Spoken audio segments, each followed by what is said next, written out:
वसंत कुंज जैन मंदिर जी में दशलक्षण महापर्व के 10 दिन धर्म की बहुत प्रभावना हुई, जिसमें जीतू भैया जी द्वारा सुबह की सामूहिक पूजा व शाम के समय सांस्कृतिक कार्यक्रम के पश्चात जीतू भैया जी द्वारा बहुत ही सुंदर ढंग से प्रवचन दिए गए, जिससे कि सभी धर्म प्रेमियों को बहुत ही धर्म लाभ प्राप्त हुआ।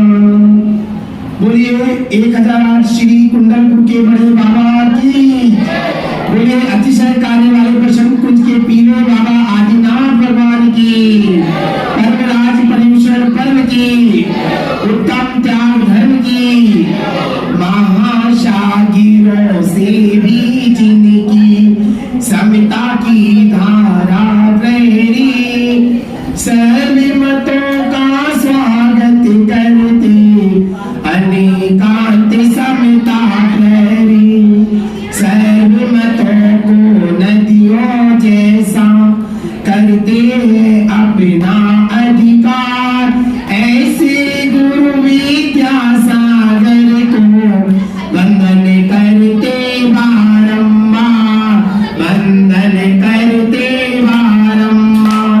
पंचम काल के भगवान श्री विद्यासागर जी महाराज की, आचार्य श्री विद्यानंदी जी महाराज की। हर साल दशलक्षण पर्व आते हैं और पंडित जी आते हैं और धर्म के प्रवचन होते हैं और वही मार दो, वार दो, क्षमा भाव, बैठे रटाए वही सब चलते रहते हैं। लेकिन मैं ये कहना चाहता हूँ, ये 10 धर्म जो होते हैं इनको हम इन 10 धर्म को हम मनाना चाहिए कि धारण करना चाहिए। एक ऐसी चीज बताता हूँ आपको, बहुत सुनकर के बड़ा आनंद आएगा कि बड़े बड़े आगम, बड़े बड़े शास्त्रों की बात ना करते हुए हम इन छोटे बच्चों के लिए ये बताना चाहते हैं कि उत्तम त्याग की भावना आप में और मुनिराज में नहीं, इन बच्चों में भी हो सकती है। पर ये उत्तम त्याग क्या है, उत्तम त्याग कैसे करना चाहिए और उत्तम त्याग करने का तरीका क्या है। कहते हैं कुंद कुंद भगवान ने लिखा है सतखंडागम ग्रंथ में कि त्याग वो होता है और दान वो होता है कि त्याग किया जाता है और दान दिया जाता है। त्याग किया जाता है मतलब कोई भी चीज का छोड़, आपने आलू का त्याग कर दिया, ये हो गया त्याग। लेकिन आपने 5 रुपए मंदिर में दान दे दिए, मतलब ये हो गया दान। मतलब देना है दान और छोड़ना है त्याग। कहते घुटनों के बल चलते चलते पाँव खड़े हो जाते, छोटे छोटे नियम एक दिन बहुत बड़े हो जाते। जीवन में एक लिया गया छोटा सा नियम, जीवन में लिया गया एक छोटा सा नियम हमारे लिए वट वृक्ष बनता है, हमारे लिए कल्प वृक्ष बनता है। बंधुओं, आप धर्म संघर्ष शाखाचार में पढ़िए, आपको पता चलेगा कि जीवन में किसी ने एक मंदिर में चावल का दाना भी दान किया है ना, तो समझो यदि वो एक प्रतिमा मंदिर में रख रहा है तो समझ जाना इसने जीवन में कभी ना कभी मंदिर में एक दाना भी चावल का दिया होगा, तभी उसका एक प्रताप है कि वो आज जीवन में कहते हैं दान कहाँ दे, दान कहाँ दे और दान कहाँ देना चाहिए। दान 4 प्रकार के आया हमें, औषधि, शास्त्र, अभय और आहार। अब औषधि, शास्त्र, अभय, आहार, सबसे पहले दान होता है उत्तम, मध्यम और जघन्य। 3 प्रकार का दान होता है। अब उत्तम, मध्यम और जघन्य दान में कहते हैं कि आज मैं आपको ऐसी चीज बताऊं, आपको सुन के बड़ा आश्चर्य होगा कि कोई भी चीज का भरत चक्रवर्ती जैसे 72 सोने के मंदिर बनाता है, उससे जब पूछा गया कि आपने सोने के 72 मंदिर बनाए तो आपने कैसे पुण्य का बंद किया? तो भरत चक्रवर्ती ने कहा मैंने 72 सोने के मंदिर बनाकर पुण्य का बंद किया, इसलिए क्योंकि मैं रोज सुबह उठता हूं और आंख खोलते से ही कोई एक ना एक चीज का त्याग जरूर करता हूं, कोई एक चीज का त्याग। यहाँ जितने लोग बैठे हैं, मैं आपको आज बता दूं, कभी जिंदगी में कहीं कोई देवी देवता शनि ग्रह कभी मंगल ग्रह कहीं जाने की जरूरत ही नहीं है। हमारा जैन धर्म इतना अति उत्तम है, जैन धर्म में हर चीज की कर्म की निजरा है, हर चीज का उपाय है। किसी की टर्नओवर कम हो रही है, किसी के घर से पैसा बर्बाद हो रहा है, पानी की तरह पैसा हो रहा है, बोले क्या करें? बोले कुछ मत करो, सुबह उठते हो और आंख खोलते हो और एक दिन के लिए कोई एक चीज का त्याग करते चलो। अब बोले क्या करें? मैं कहता हूँ आप सुबह उठ के त्याग कर दो, आज मैं आलू बुखारा नहीं खाऊंगा। कौन खाता है? 6 महीने से नहीं छुए होंगे। आप ये नियम ले लो, आज मैं स्ट्रॉबेरी नहीं खाऊंगा। कौन खा रहा है? आज मैं काली जामुन नहीं खाऊंगा। आज भी नियम नहीं आ रही तो ले लो ना। कि अब ये मत कहो कि जो चीज आ रही है क्या करो उसी का, नहीं तो पुण्य कैसे? नहीं, आगम ये कहता है जो चीज आप नहीं खाते हो यदि उसका भी त्याग नहीं किया तो भी उसका पाप आपको लग रहा है। कहते परिग्रह परिवार व्रत उत्तम क्या क्या है? आप नियम लीजिए, मैं एक दिन में 50 साड़ी से ज्यादा नहीं पहनूंगी। कौन पहनेगा 50? पर आपने लिमिट बांध ली, 100 साड़ी 500 साड़ी 1000 साड़ी का दोस्त तो नहीं लग रहा अमरीश भैया। अब कहते हैं आप ये नियम लो, मैं एक दिन में 36,000 हरियाली में से केवल 50 सब्जी खाऊंगा। 36,000 में पंकज दीदी आप 50 को माइनस कर दो, बाकी हरियालियों को ना खाने का पाप तो नहीं लग रहा। सोचो, आप नियम ले लो, मैं जिंदगी में 500 कोठियों से ज्यादा नहीं रखूंगा। ये क्या हो गया?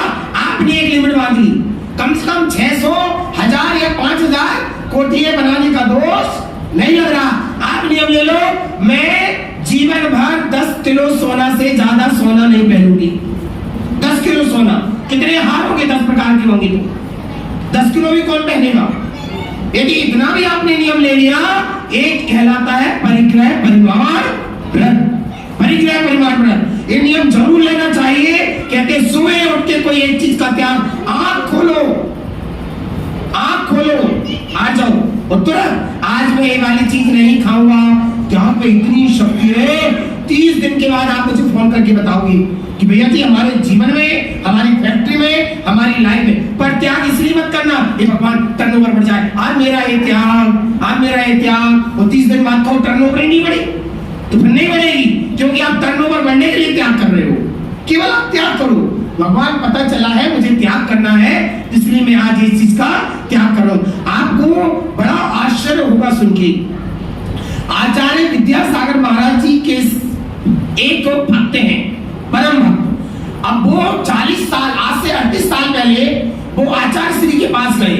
तब वो बहुत गरीब थे, इतने गरीब थे कि खाने को नहीं था उनके यहाँ। तो वो आचार्य श्री के साथ में महाराज जी के पास गए, तो उन्होंने महाराज जी का, महाराज जी मुझे आचार्य श्री से मिलवा दो, मुझे उनके दर्शन करना है, मेरे घर खाने को नहीं, बहुत बुरी हालत है, मुझे एक बार उनसे मिला दो। तो जब वो उन्होंने कहा ठीक है हम मिलाते हैं, तो उनके पीछे और भी महाराज जी गए, कहने लगे देखते हैं आचार्य श्री इनको क्या सूत्र देते हैं, क्या चमत्कार बताएंगे, क्या मंत्र देंगे। तो और महाराज जी भी साथ में चले गए। तो आप बिलीव करोगे, सुन के बड़ा आश्चर्य होगा।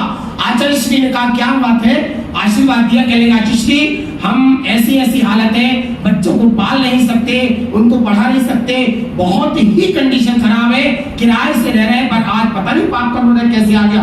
तो आचार्य श्री ने कहा ऐसा करो, तुम 1 महीने में जितना कमाते हो उसमें से निकाल कर 5% दान करो। बोले आचार्य श्री कहाँ दान करूंगा, खाने को है नहीं, बच्चों को पढ़ाने को है नहीं, किराया देना, मैं तो दान की सोच भी नहीं सकता कि मैं 1% भी क्या दान करूं, कमाई नहीं है क्या दान करूं। तो आचार्य श्री बोले कुछ मत करो, एक काम करो। बोले क्या? बोले ऐसा करो, आप रोज सुबह उठकर 1 लोटा पानी छानकर लोटे में पानी भर के किसी गरीब को पानी का दान कर सकते हो। बोले हाँ। तो बोले आप एक नियम लेके जाओ, मैं प्रतिदिन 1 लोटा पानी किसी गरीब को दान करूंगा। वो रोज सुबह उठ गया और रोज सुबह उठ गए और रोज सुबह उठकर 1 लोटा पानी भरा और 1 लोटा पानी भरने के बाद में उन्होंने दान देना चालू कर दिया। और एक कहानी है सतना की। अब वहां पर उन्होंने पानी देना रोज चालू कर दिया। अब एक दिन क्या हुआ, पानी उनका मशीन खराब हो गई, तो उन्होंने कहा अब क्या करें, तो अब उन्होंने वहां पर बोर खुदाना चालू किया। उनका खेत था पीछे, उसको पूरा उठाया, पूरा सब चालू कर दिया। खोदते पता चला उनका जहां वो रहते थे सतना के पास पन्ना में, वहां पन्ना की खदान निकल गई। और जब पूरा खोदते पन्ना खदान, और जब वो पन्ना निकल गया, और निकल के जब उन्होंने आचार्य को बताया, तो आचार्य ने खूब आशीर्वाद दिया, और उन्होंने अपनी जगह का पन्ना निकाल के और फिर बिजनेस चालू कर दिया। और आज वो आचार्य श्री के संग में हर साल कम से कम 51 से 100 करोड़ रुपए दान करते हैं। 51 से 100 करोड़ रुपए। और अभी कुंडलपुर में वो स्वधर्म इंद्र बने 101 करोड़ में। सोचिए इसे क्या कहोगे, पानी का दान करने मात्र से इतनी समृद्धि आई। तो ध्यान रखो बच्चों, बात नहीं करो आ जाओ कि जीवन में दान बहुत इंपॉर्टेंट है। दान इतना इंपॉर्टेंट है कि आज दिया गया दान ना जाने कल कौन सा कल वृक्ष लगा देगा, ना जाने कल कौन सा वृक्ष लगा देगा। आज आप कभी जिंदगी में एक घमंड मत करना कि हमने एक चीज का दान कर दिया। यदि जिंदगी में आपके पास में आज 6 कमरों का मकान है, बिल्कुल अभिमान मत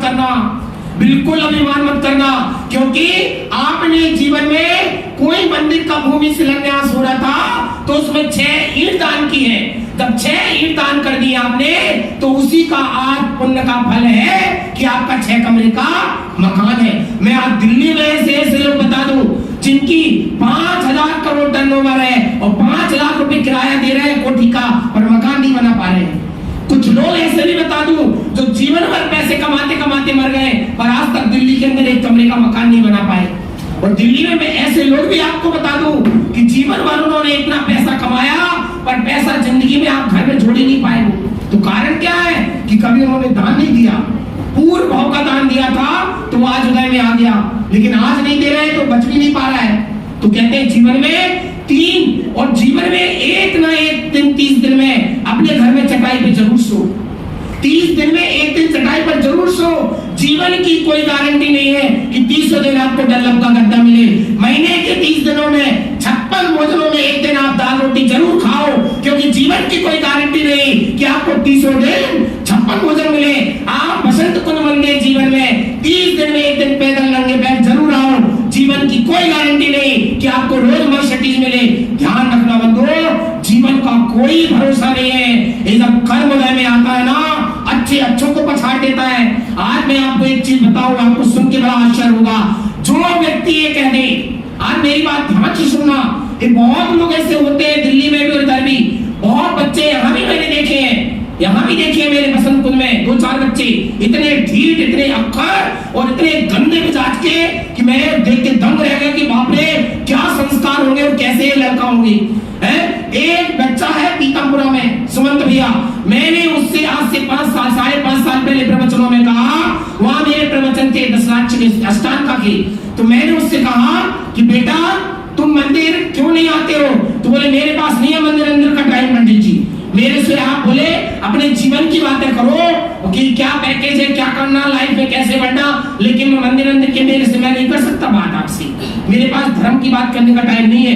फिर वो बच्चा दूसरे दिन मुझे मिला, पूनम दीदी, जब दूसरे दिन वो मुझे मिला तो मैंने उससे कहा, अरे भैया भगवान को छूने मात्र से अनंत कर्मों की निचरा होती है। भगवान को छूने से दरिद्रता का नाश होता है। कितना भी भिखारी इंसान हो, कितना भी पानी की तरह पैसा बह रहा हो, धन बिल्कुल ना हो घर में, एक उपाय है, कुछ मत करो, सुबह उठो और जाकर नहाकर भगवान को छूना चालू कर दो।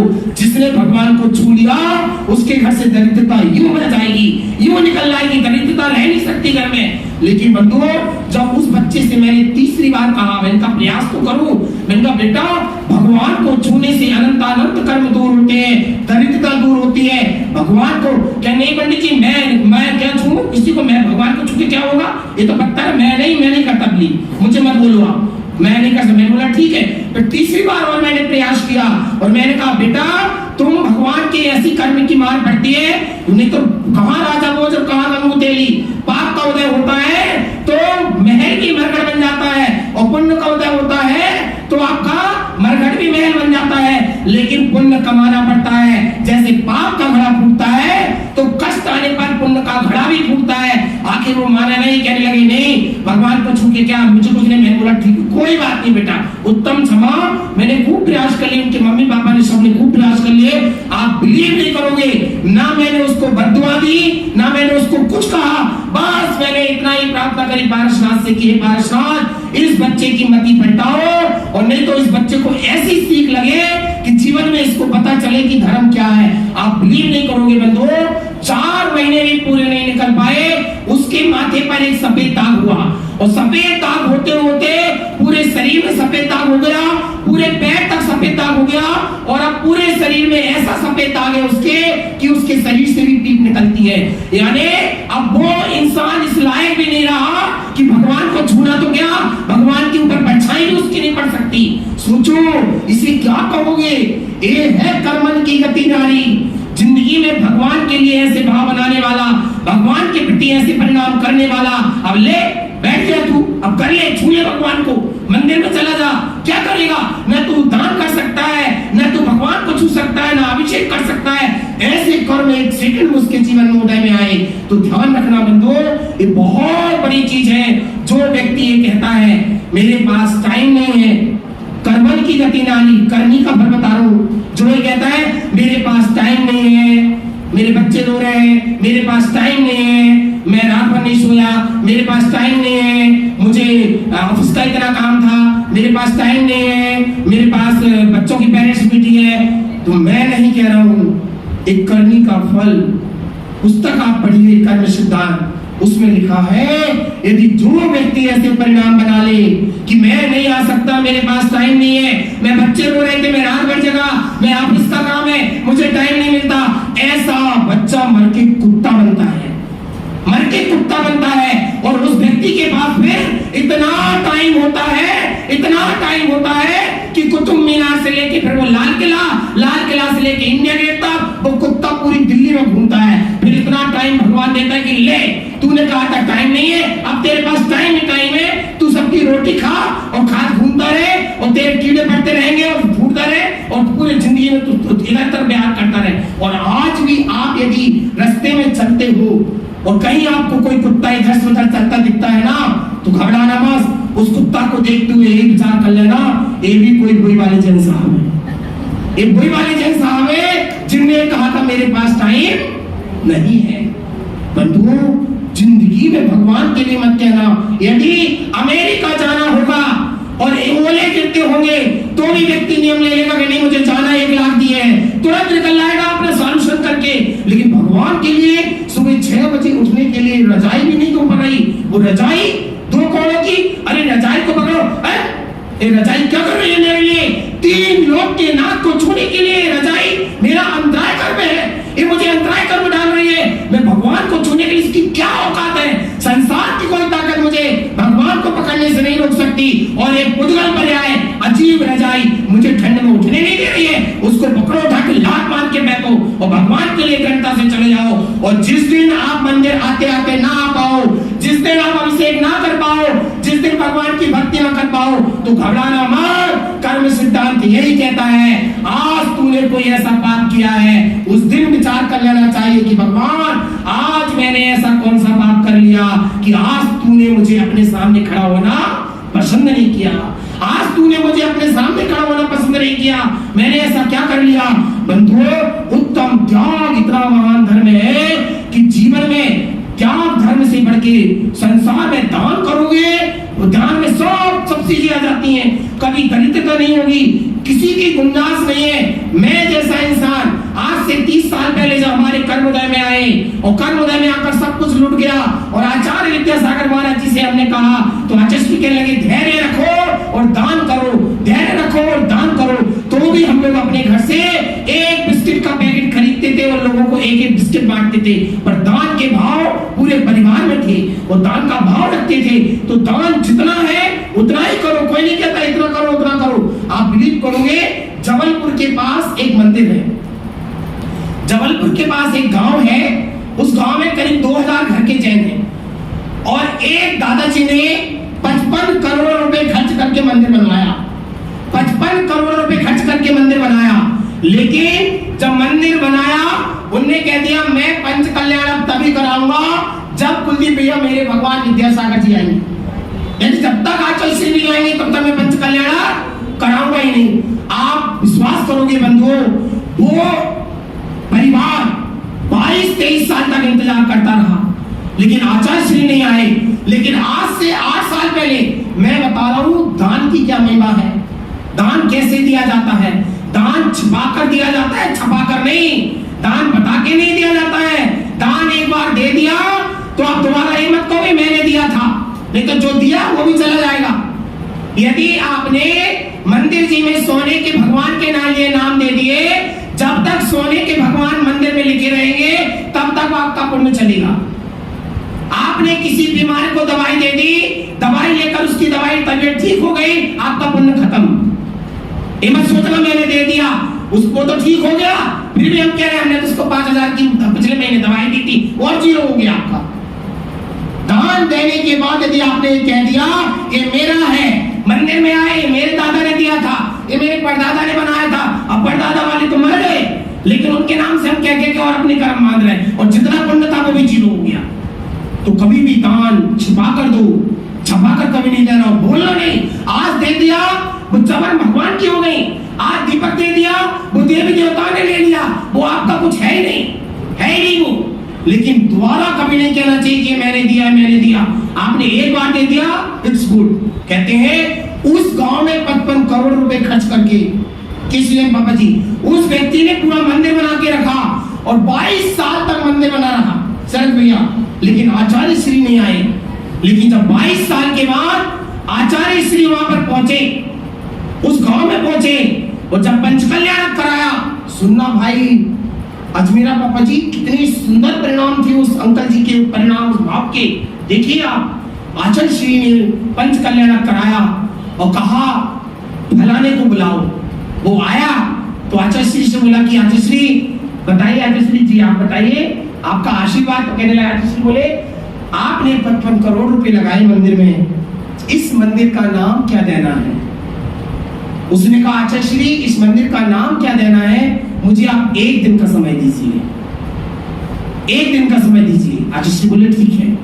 उसने दूसरे दिन अपने चारों बेटों को काम पे लगाया, 1000 घर की जितनी भी जैन समाज थी गांव में, पंकज दीदी पूरे समाज में उसने चारों बच्चों को सबके घर में घुमाया और कहा मुझे 1-1 का सिक्का दे दीजिए।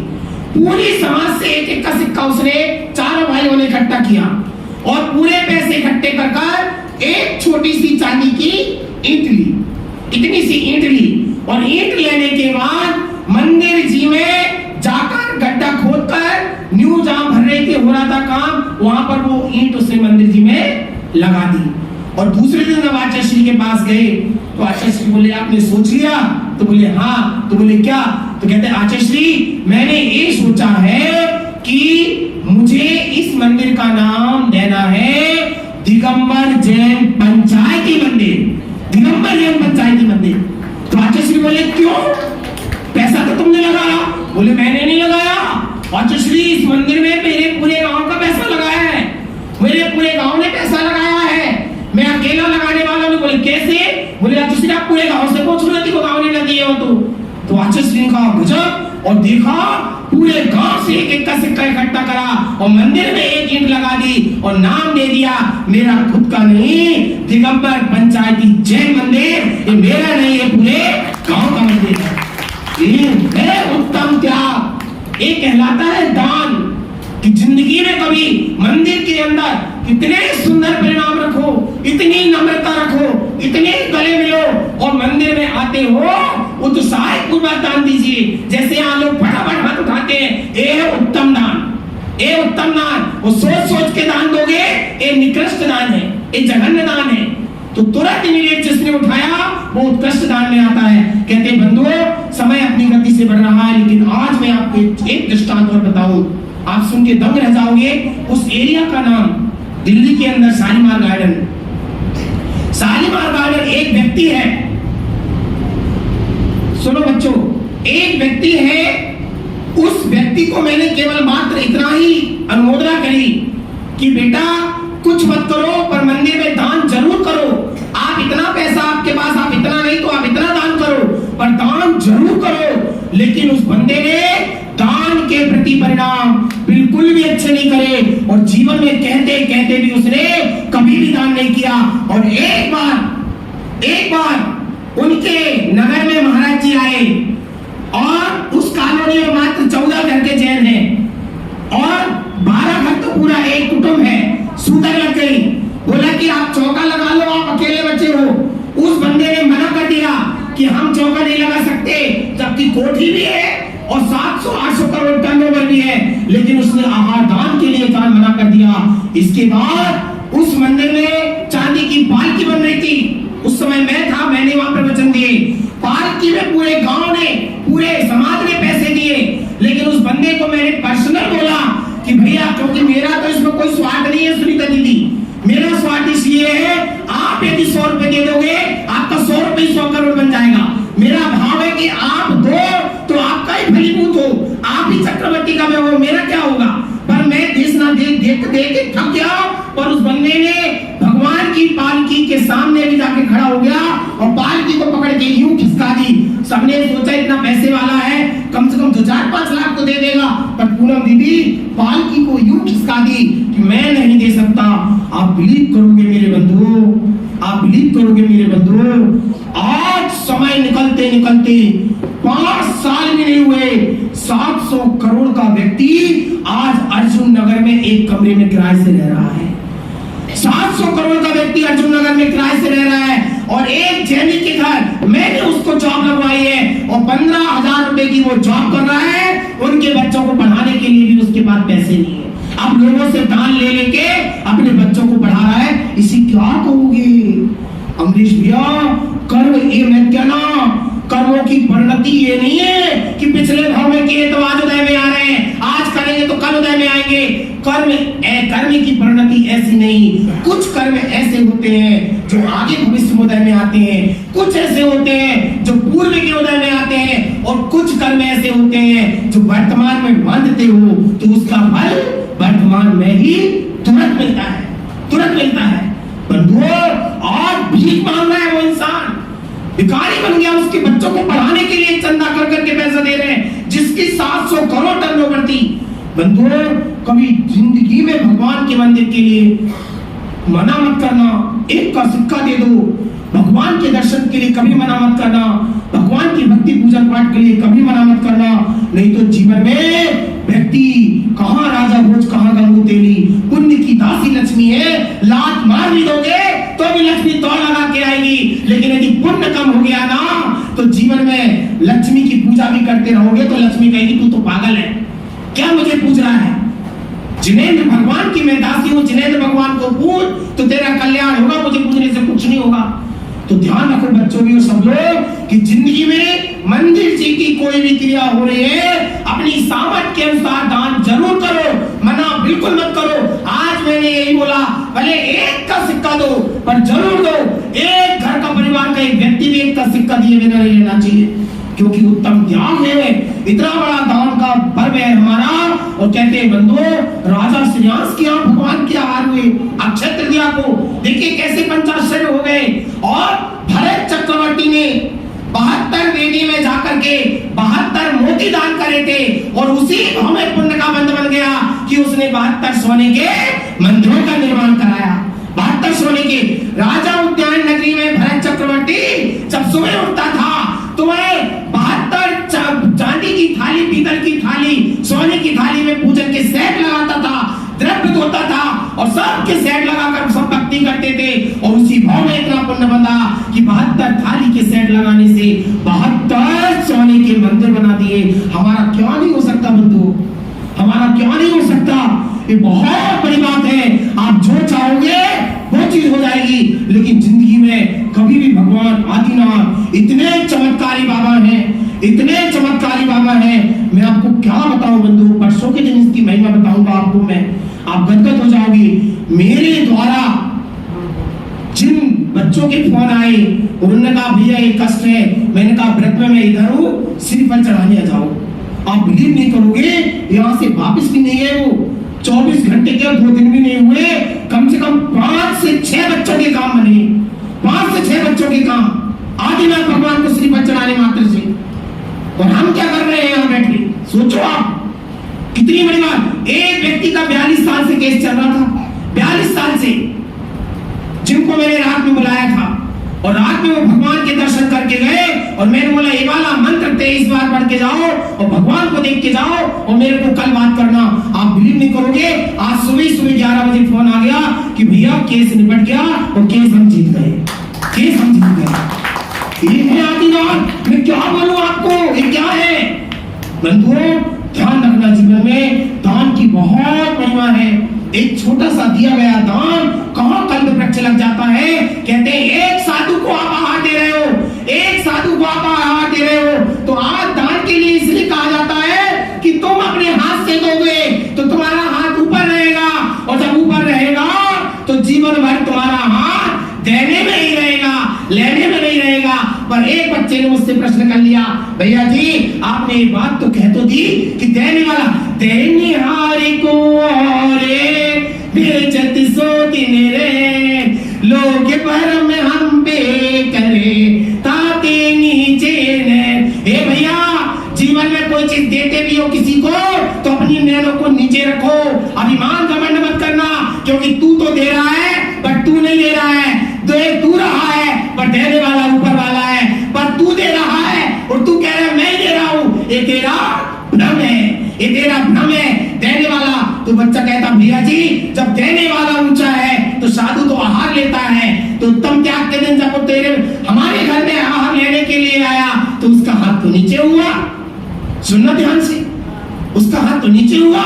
मैंने बोला हाँ बिल्कुल सही कह रहे हो, जब एक साधु आहार लेने आ रहा है तो उसका हाथ नीचे है, वो साधु नीचा हो गया, लेकिन तुम आहार देने वाले हो, तुम्हारा हाथ ऊंचा है, तुम साधु को आहार दे रहे हो, तो बहुत अच्छी बात है कि तुम्हारा हाथ ऊपर है और साधु का नीचे है, साधु को तुम आहार दे रहे हो। उस समय साधु तुमसे नीचा है, पर उस समय भी साधु तुमसे नीचा नहीं है, क्योंकि तुम तो दे रहे हो, वो ले रहे हैं तो नीचे है, परंतु तू ये भी तो दे, वो पटे पर खड़े हैं, तू जमीन पर खड़ा है, वो पटे पर खड़े हैं, तू जमीन पे खड़ा है, उस समय भी तू नीचा है। ध्यान रखो बंधुओं, हमारा कितना बड़ा भ्रम है, कितना बड़ा भ्रम है दिनेश भैया कि हम लोग क्या कर रहे हैं। आज ध्यान रखना, मैं ऐसे लोग आपको दिखा दूं दिल्ली के अंदर, क्या आचार्य विद्यासागर जी के शिष्य ऐसे दिखा दूं जो 500 करोड़ रुपए लेके बैठे हैं, मुझे भगवान के माता पिता बनना है, मुझे सौदर में इंद्र बनना है, मुझे मंदिर का निर्माण में एक चीज देना है। पर ध्यान रखना बंधु, 500 करोड़ लेकर बैठने वाला भी वर्षा दीदी 5 रुपए भी मंदिर में नहीं दे पा रहा है। क्यों? क्योंकि मंदिर की पावर, मंदिर की शक्ति, मंदिर की एनर्जी हर किसी का दान स्वीकार नहीं कर सकती। जिसका पुण्य का उदय होगा, जिसमें पावर एनर्जी होगी, तो मंदिर की पावर, मंदिर के देवी देवता, मंदिर की शक्ति कहेगी ये व्यक्ति पुण्यशाली है, इसका दान स्वीकार करना चाहिए। आप तुरंत हाथ उठाओगे और तुरंत निकाल के मंदिर में पैसा दे दोगे, आपका पैसा लग जाएगा। मतलब जिनेंद्र भगवान ने तुम्हारा भक्त का भक्ति और भक्त का पैसा जिनाने के लिए स्वीकार कर लिया। ये देवी देवताओं ने, हर कोई मंदिर में दान नहीं कर सकता। मैं दिल्ली में ऐसे लोग बता दूं जो ले लेके बैठे हैं रेखा दीदी, लेकिन आज तक नहीं दे पा रहे, दे ही नहीं पा रहे हैं। एक व्यक्ति ऐसा मैं बता दूं जो मंदिर में 500 करोड़ दान करके मंदिर बनवाया, प्रतिमा रखवाई, आज पूरे 18 साल हो गए, आचार्य विद्यासागर जी का आशीर्वाद सब कुछ, लेकिन आज तक वो बंदा भगवान को नहीं छुपाया। आप बिलीव करोगे, आज तक भगवान को नहीं छुपाया। जिस जगह उसने अपने घर से 500 किलोमीटर दूर मंदिर बनवाया, जब भी वो मंदिर जाता है और मंदिर में घुसता है, उसकी यहाँ सूतक हो जाती है या पाठक हो जाती है या हाथ में कलश पकड़ता है और तुरंत फोन एक बार आ गया, 11 लाख की बोली ली, शांति धारा कलश की प्रथम अभिषेक करने के लिए चढ़ाई है, और फोन आ गया आपके यहाँ सूतक हो गई, तुरंत कलश उठाया नीचे रख दिया, 11 लाख भी मंदिर में दे दिए और पहला अभिषेक भी नहीं कर पाया। क्या कहोगे? मंदिर के बाजू में रहने वाला मंदिर नहीं आ सकता। पुण्यशाली 10-10 किलोमीटर दूर जाते हैं। भगवान की नासा दृष्टि है, भगवान नीचे की ओर देख रहे हैं, भगवान की निगाहें सामने नहीं है, यानी भगवान किसी को नहीं देख रहे हैं, भगवान की निगाहें नीचे हैं। और यदि भक्त भगवान को देखता है तो कहते हैं भगवान की निगाहें नीचे हैं, भगवान किसी को नहीं देख रहा है। यदि भक्त आकर भगवान को देख ले तो उसका कल्याण हो जाता है, क्योंकि भक्त की नजर भगवान पर पड़ गई है। हर कोई की नजर भगवान पे नहीं पड़ सकती। ये बहुत बड़ी बात है, बहुत बड़ी बात है। तो ध्यान रखा बंधुओं, उत्तम त्याग और दान की इतनी महिमा है कि जिंदगी में त्याग के दिन धर्म नहीं छोड़ना। अब मैं आगे और न बढ़ाते हुए इतना और कहना चाहूंगा, आज हमारे जैन धर्म में बिजनेस बन गया। पैसा लेने के लोग पूजा करा रहे हैं, पैसा लेने के भक्ति करवा रहे हैं। और पैसा लेना तो छोड़ो, 10 दिन भक्ति कराए, उसके पहले अध्यक्ष जी के पास बैठ के बिजनेस हो जाता है कि भैया कितना दोगे, कितना लोगे। उन्होंने कहा इतना दोगे, इतना दोगे, बोले हम नहीं आएंगे। ये क्या है? ये पूजा नहीं, ये बिजनेस है। और आज मैं कहना चाहता हूं खुलेआम कि यदि कोई भी व्यक्ति आपसे पैसे की बात करके मंदिर में आता है, पैसे की बात करके तोड़ मोड़ करके पूजा करने आता है, तो वो पूजा करने वाले को मिलेगी, ना कराने वाले को लगेगी, जिंदगी में नहीं लगेगी। क्योंकि हमने भी 4 घंटे भगवान के लिए चिल्लाया है, तो मेरे भी तो कर्म झड़े हैं ना। लेकिन जहां बिजनेस हो गया वहां कर्म झड़ेंगे नहीं, वहां कर्म का बंद होगा। तो ध्यान रखना बंधुओं, ऐसे लोगों से भी बच के रहना। ये बहुत खतरनाक लोग हैं जो अपना पेट केवल धर्म करके भर रहे हैं। क्या हम और कुछ करके नहीं भर सकते? धर्म करके अपना पेट भरना ये बहुत ही पाप कर्म का उदय है। हाँ, इतना करो सरल सहजता से कि जितना हो सकता है उतना ठीक है, लेकिन एकदम से हावी हो जाना और एकदम से इतना ज्यादा पैसे के लिए मांग करना एक धर्म नहीं। ऐसे लोगों से बचो, एक बिजनेस है। और ऐसे लोगों को तो कभी जीवन में न पूजा करो न ऐसे लोगों से कराओ। पंडित की परिभाषा क्या होती है? पंडित का मतलब होता है आचार्य ज्ञान सागर। पंडित का मतलब होता है आचार्य कुंद कुंद भगवान। 4 शब्द पढ़ लिए, बादाम चढ़ा ली, पंडित हो गए। ये पंडित नहीं होते। पंडित की परिभाषा है जो बड़े बड़े आचार्य होते थे ज्ञानी, उनको पंडित कहते थे। ध्यान रखो बंधुओं, ये बहुत गड़बड़ चल रहा है। लेकिन जिंदगी में धर्म के लिए यदि पैसे की मांग होती है, वो धर्म न करने वाले को भलेगा, न कराने वाले को भलेगा। हाँ, जो भी अपने भावों से पूजन करने के बाद दे रहा है, तो उसमें से भी अपना 10% दान के लिए निकालो। यदि पूरा दे रहे हो कहीं तो अलग बात, अच्छी बात है, पर उसमें से भी कुछ ना कुछ निकालो, नहीं तो लेने वालों को भी ना धर्म बंद भी होगा और कर्म की निजरा भी नहीं होगी। और जो पैसा लेके जाओगे वो धर्म के लिए आप खा रहे हो, धर्म से खा रहे हो। तो ध्यान रखना बंधुओं, अब समय गति से बढ़ रहा है, ज्यादा न कहते। आज मैं एक बहुत अच्छी चीज आपको कह दूं, आज हमको धर्म क्यों नहीं फलीभूत हो रहा है। भट्टेश वैभव को पढ़ो। भट्टेश वैभव में लिखा है, जब कोई भी व्यक्ति या भरत चक्रवर्ती मंदिर आता था शिलांग में, बिल्कुल मौन से आता था और मौन से ही वापिस जाता था। ये बहुत इंपॉर्टेंट चीज बता रहा हूं, ध्यान से सुनना।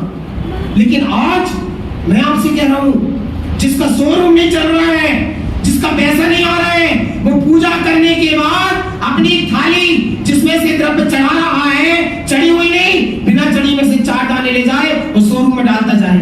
तो कहते कैसे? अब ऐसे कि घर से मंदिर आते हो तो मौन आओ और मंदिर से घर जाते हो तो मौन कर जाइए। क्यों? क्योंकि आप समझिए, एक तार लगा हुआ है, एक तार लगा है। एक यदि तार को बीच में से हम काट दें अमरीश भैया, तो घर में उजाला बंद हो जाएगा, प्रसाद भैया पूरा अंधेरा हो जाएगा। तार को काट दिया तो ऐसे ही हम घर से मंदिर आ रहे हैं, एक वेवलेंथ आ गई हमारे साथ, एक तार आ गया। मंदिर से आप घर जा रहे हो, एक वेवलेंथ जा रही तरंग है, वो घर तक जा रही है। लेकिन बंधुओं, हमने मंदिर में आए, पूजन पाठ करी, भक्ति करी, सब करी, भगवान की शक्ति पूरी एनर्जी ले ली, भगवान को देख के पूरी पावर ले ली, भगवान की पूरी तरंग चुंबक की तरह सूर्य मंत्र से पूरे आपके पास आ गए। और आने के बाद आप मौन होकर घर जाइए और घर जाकर 4 दाने लो और अपने घर में डाल दो। एक दिन में चमत्कार देखो। पर आज लोग तार काट देते हैं। कैसे काट देते हैं? मंदिर आए, भगवान की पूरी एनर्जी ले ली और एनर्जी लेकर मंदिर से निकलते हुए दूध वाले के पास चले गए, वहां दही वाले पास चले गए, वहां पनीर वाले पास चले गए, वो सब्जी वाला खड़ा वहां चले गए, आपने पूरी भक्ति करी 3 घंटे, मंदिर की पावर एनर्जी ले ली और तरंग धैर्य की तरह आप पूरी वो सब्जी वाले को दिया, आपके घर कुछ गए ही नहीं। दूध वाला खड़ा वहीं चले गए, डेयरी में दूध का पैकेट लिया है, पूरी वहीं देके आ गई, कहां रही सकती। इसीलिए कहते हैं मंदिर की पूरी पावर घर तक जाना चाहिए। मंदिर से निकल के सीधे अपने घर जाओ। यदि किसी के घर आप चले गए, कोई दुकान वाले पास चले गए, तो पूरी पावर दुकान में दे दी आपने। और आजकल मंदिरों में तो पूरे 100% मंदिरों में महिलाओं को, बाप रे, तेरी सास, मेरी बहू, उसकी जेठानी, उसका करधन, उसके घर ये हो गया, उसके घर वो हो गया, बिल्कुल पूरा। सुधा सागर महाराज जी कहते हैं हर मंदिरों में एक कमरा मंदिर के बाहर बना दो और उसमें लिख दिया करो महिलाओं के वार्तालाप का कक्ष, और वहां बैठ जाए और सब अपनी सास बहू का अपना करते रहे आधा घंटे बैठ के। मंदिर आज इसीलिए खुले हैं, लोग मंदिर इसीलिए भी आते हैं कि वो मिलेगी तो उसकी सास का पता चल जाएगा, उसकी बहू का पता चल जाएगा, किसके घर क्या हो रहा है सब पता चल जाएगा। इसलिए भी लोग मंदिर आते हैं। तो ध्यान रखो बंधुओं, तार तो सब टूट रहा है, सब तार टूट रहा है, कहां तार जुड़े हैं। तो मंदिर से निकल के घर में मौन चले जाओ और 4 गाने डाल दो और आप अपना घर देखिए। और मैं इस मंदिर में जो चीज गलत देख रहा हूँ वो गलत नहीं है, मतलब सुधारो आप इसको। मैं कोई ज्ञानी नहीं हूं ना ज्ञान दे रहा हूँ, लेकिन मैंने जो शुरू से चीजें बताई है, आज एक बहुत इंपॉर्टेंट चीज बता रहा हूँ कि मैंने यहाँ पर बहुत लोगों को देखा है। सबसे पहले तो अजमेरा बाबा जी में एक चीज बताऊं, बहुत ध्यान से सुनो। अब आज ही तो चिल्लाना और कल भी चिल्लाना है ना, परसों तो चिल्लाने नहीं है, मुझे परसों को बुरा लगे कैसे निकलेगा, है ना, 2 दिन और। मैं कह रहा हूँ आप लोग तिजारा जाते हो, कहाँ आ रहा है, टाइम निकलेगा तो मेरी बेइज्जती कर दोगे क्या? ये हम लोग एक तरफ कोई मतलब नहीं मुझे। हाँ सुनो, एक मिनट अभी बात कर लेंगे। सुनो, आप सब लोग तिजारा जाते हो, बहुत कर्म का बांध रहे हैं दीदी, हम लोग जोई दीदी बहुत ज्यादा कर्म बांध रहे हैं। पंकज दीदी कैसे?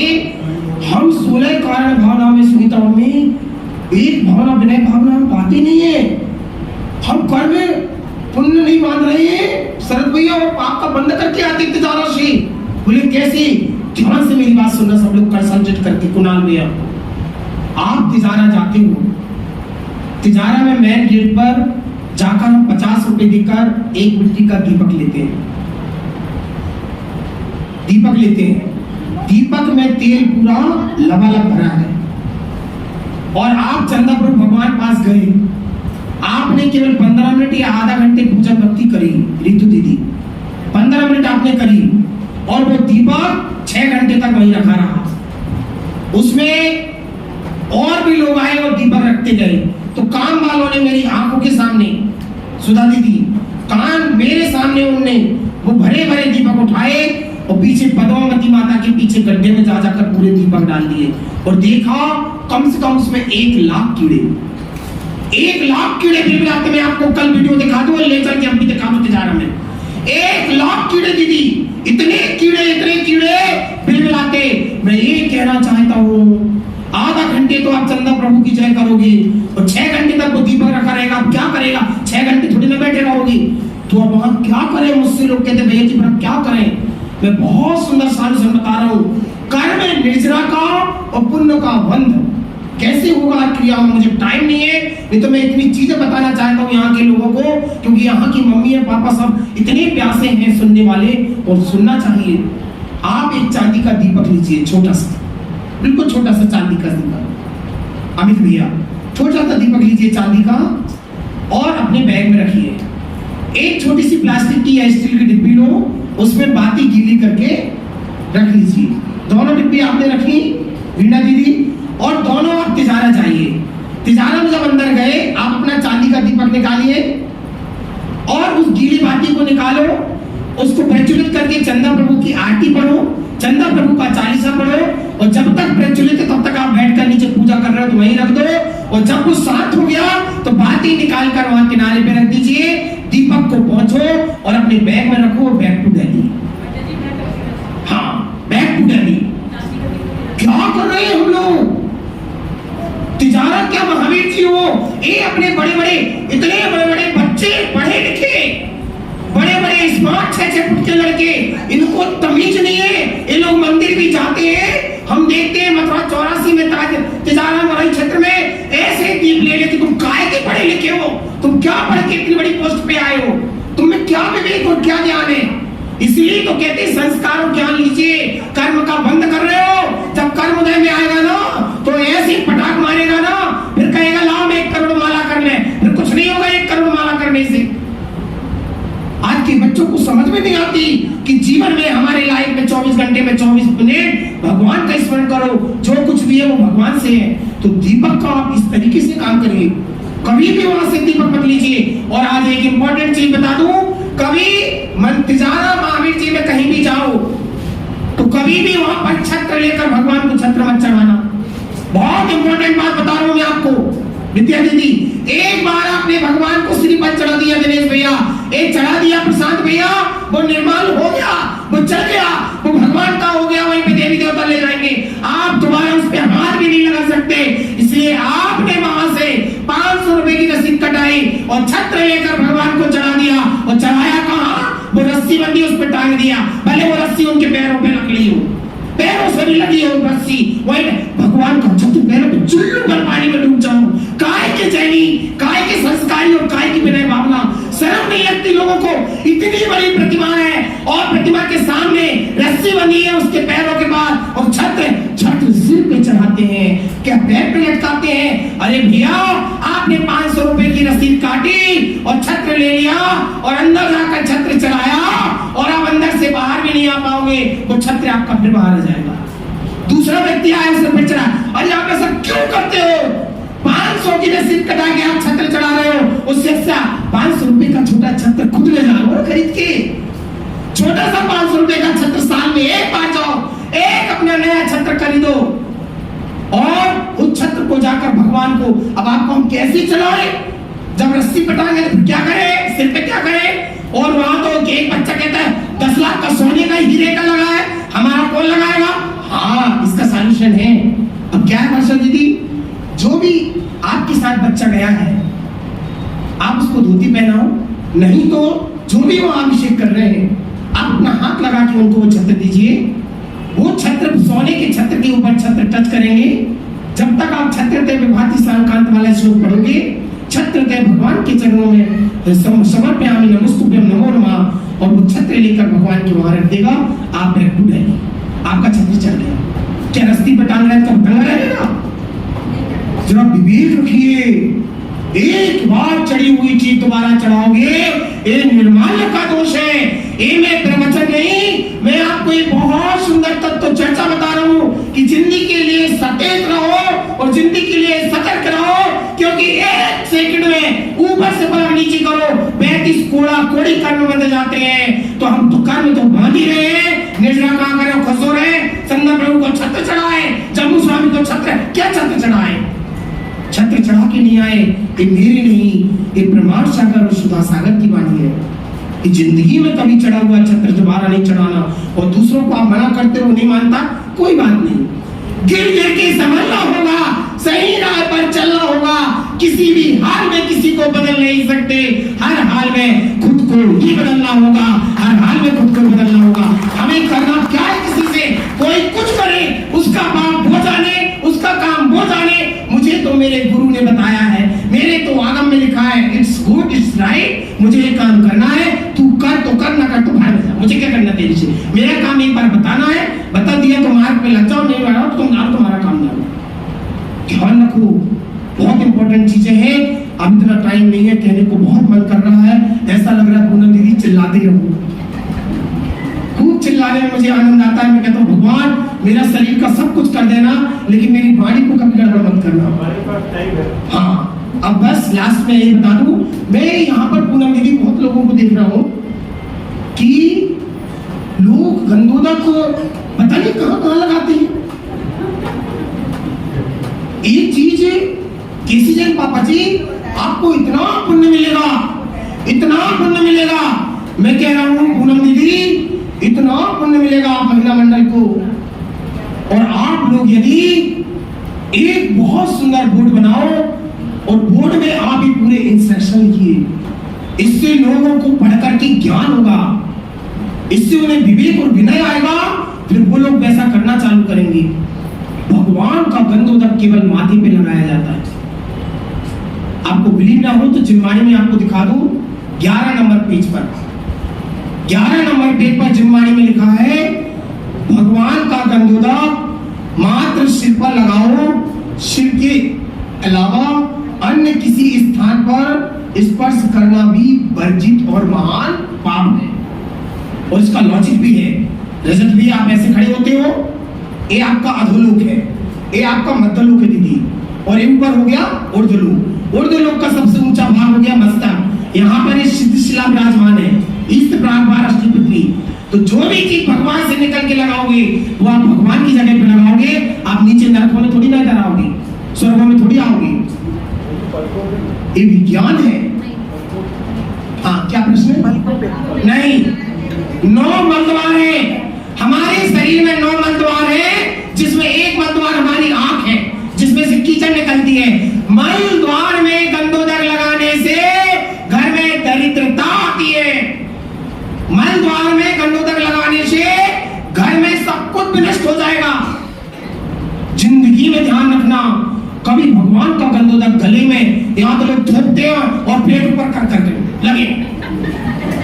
मैं तो दंग रह गया कि कर क्या रहे लोग, बाप रे, ऐसे चपड़ रहे थे और पता नहीं आंवला का तेल लगा रहे थे। ये विवेक नहीं अमित भैया। कैसे लोग हैं, क्या कर रहे हैं अमित भैया? कैसे होगा कल्याण?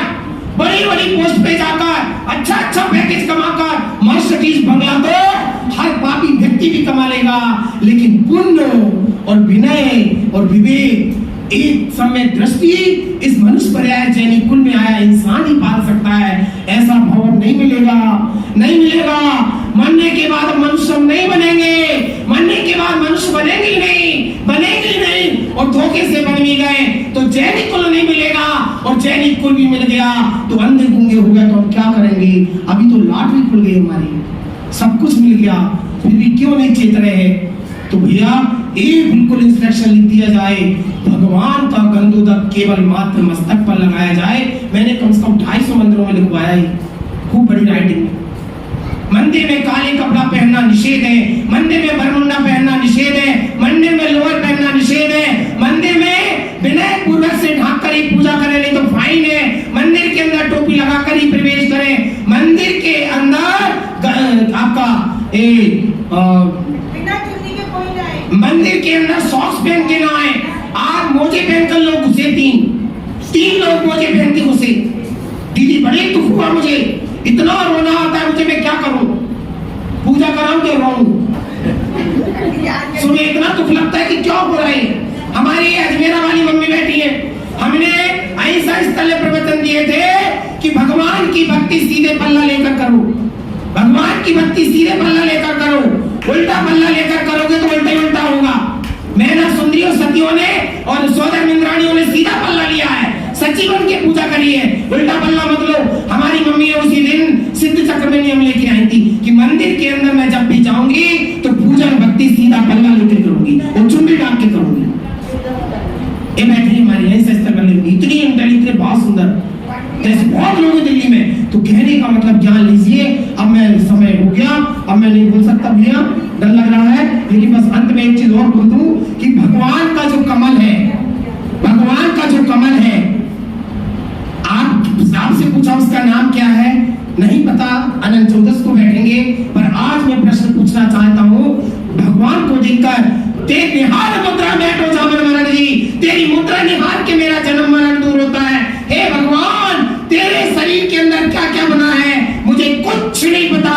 मैंने आज तक तेरे दर्शन ही नहीं करे, ना सिर के ऊपर के बाल पता, न शिखर पता है, ना गले में 3 लाइन पता, कुछ नहीं मालूम। अब भगवान का कमल क्या है नहीं पता। पर आज मैं पूछना चाहता हूँ, भगवान का कमल, भगवान का कमल जिस आसन पर विराजमान है उस आसन का नाम क्या है? समझ लो मेरी बात। भगवान के नीचे कमल और कमल के नीचे एक आसन और है चौकोर। इस आसन का नाम क्या है? यदि दर्शन किए हैं तो मुझे भगवान के 1008 गुणों में पूरी घरवाले का सुन के दंग रह जाओगी कि भगवान क्या है। तो आप इसके बारे में विचार करिए। और लास्ट में अमरीश भैया एक प्रश्न दे रहा हूं। पहला दिया था नाथ और स्वामी, दूसरा दिया था आलू प्याज जमीन पर है तो पानी भी है तो पानी हम क्यों पीते हैं। आज मैं प्रश्न दे रहा हूं, महिलाएं चंदन गोल लगाती हैं और पुरुष चंदन लंबा लगाते हैं। What is the difference between goal and लंबा? हाँ, बिंदी और तिलक का सिंबल। नहीं, विज्ञान और गणित से बताइए मुझे। जयेंद्र बोलो। तो बिंदी महिलाएं सिर्फ सलवार सिद्धि नहीं। हाँ, और पुरुष मोक्ष तक जा सकते। बैठ जाइए। उत्तर थोड़ा थोड़ा सही है, इसका पूरा जवाब भी मैं आपको दूंगा। मैं ताली में बजा लो। बहुत अच्छी बात है। जिनके बाल सफेद हो गए, जो बूढ़े हो गए, वो क्या है? और ये बच्चा देखो सब चुल्लू पानी में डूब जाएगा। ये पंडित है जीतू भैया। हाँ, जीतू भैया का तो सोचो, एक पंडित तो तैयार हुआ आदि ना, तो चलो जो भी होगा। तो ध्यान रखो, इसका जवाब भी अनंत चौदस को दूंगा, पर ध्यान में जवाब जो दिया है वो बहुत अच्छा जवाब है। इसका और भी जवाब मैं बताऊंगा। बिंदी और लंबाई, इसमें अंतर क्या है? आखिर हम तिलक ऐसा क्यों लगाते हैं? इसका जवाब आप लोग के जरूर लाना। चलिए अब आते हैं पहला प्रश्न। अमित जी IIT। अब प्रश्न अपन 14 को करेंगे दीदी है। हाँ, ये कंप्यूटर से ही रिलेटेड है। कंप्यूटर कई बार ना बच जाता है, जब हम कंप्यूटर लेते हैं हाथ में कई बार एक्स्ट्रा हो जाता है, तो माथे में नहीं लगता। नहीं ऐसे कर लो ना, सिंपली सिर पे लगा। हाँ, अपने माथे से ऊपर सिर तक हाथ पे लगा सकते हो, नीचे नहीं आता है। लेकिन बाल पे सिर पे लगा। ऐसा कुछ नहीं है, वहाँ का आया है कि वहाँ ले सकते, ऊपर ले सकते हैं, ऐसे लगा लो। माथे पे नहीं, इसमें ऊपर भी ले सकते हैं। चलिए, दान कितने प्रकार के होते हैं? आप बोलो, हम भैया किसको पकड़ना है?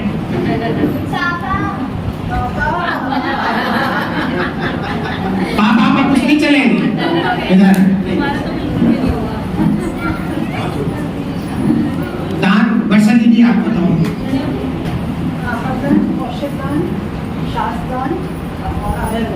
बहुत सुंदर, तालियां बजा दो। आप मेरी वर्षा दीदी को